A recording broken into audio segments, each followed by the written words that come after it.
Nag-invest ako ng mga lightings para malinaw ang kuha ng mga videos ko. Hi guys!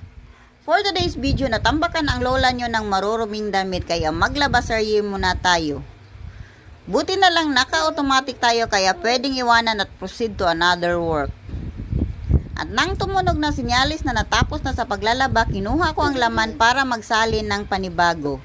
Hindi ito pwede i-overload kaya by batch sila na isa lang. Kinuha ko muna ang nakasampay para magamit ko ang mga hanger.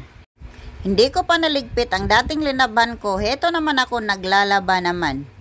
Nag-abot na lang jud ni akong pilunon ba ang daan ug ang bag-o. Agoy, pagkakapoy na lang jud mahimong inahan sa kanunay panabang. Hindi ko muna hihintayin pa na umapaw naman ang lagayan ko ng maruruming damit saka na maglaba kasi tag-ulan na. Mahirap na magpatuyo ng sinampay.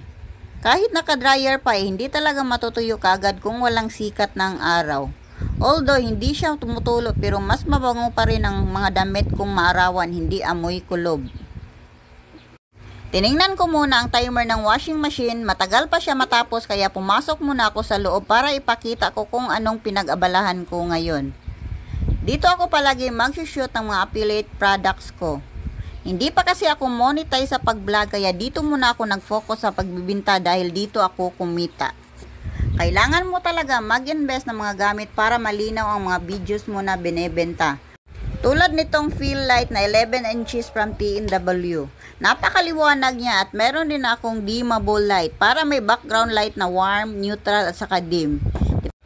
Pwede mo siya ikabit kung saan gusto mo. Pwede sa bakal o sa mismong lagayan niya. May pa-flower base din dagdag view at itong portable fan from Akari meron din siyang light na maliwanag. Dagdag props na lang. Meron din akong tripod na double purpose. Sa taas ay pwede mo ilagay ang fill light at saka mismong tripod ay pinaka-cellphone mo na gamitin sa pag-shoot ng videos. From T&W naman ito. Ito po ang kasama sa fill light pero doon ko linagay sa tripod na mas mahaba para makatutok ang ilaw sa mismong product na sinoshoot ko. Kagaya niyan, meron din akong tripod na compact from T&W yan po palagi ang ginamit ko. Kapag doon ako sa labas o di kaya gawin kong selfie stick. Retractable po yan, abot hanggang 1.8 meters ang haba niya.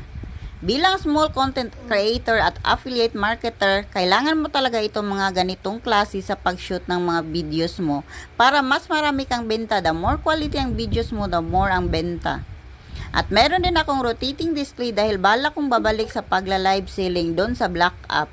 Inintay ko na lang dumating ang mga products na ipopromote ko.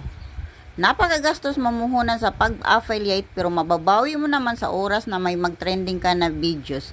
Kasi doon papasok ang malaking komisyon mo kaya sipag at tiyaga po talaga para makamit lahat ng pangarap natin.